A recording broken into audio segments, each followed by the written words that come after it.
तो ये है दूसरा फीस। तो हेलो दोस्तों, मैंने दूसरा दिन नेट को मैंने यहाँ पे लगाया हुआ था। कल मैंने नेट को नहीं उठाया और वहाँ से मैं चेक करते आया हूँ और यहाँ पर एक कामिन कार का बच्चा लगा हुआ है। ये देखिए, कामिन कार लगा हुआ है यहाँ पर।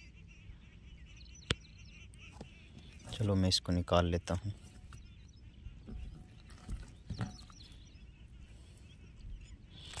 आप हमारी वीडियो में बने रहिएगा और पसंद आता हो तो लाइक और सब्सक्राइब करके ही जाइएगा। वीडियो देख लेते और लाइक नहीं करते। तो चलो इसको मैं निकाल लेता हूँ। तो ये है दूसरा फीस पाढ़न।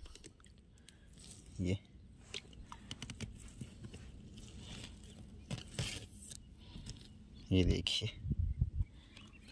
पाढ़न फीस, दूसरा फीस है ये। ऐसा क्या को खाया है यहाँ पे पता नहीं। तो वीडियो में बने रहिए दोस्तों, लास्ट तक आप लोगों को मैं दिखाऊंगा।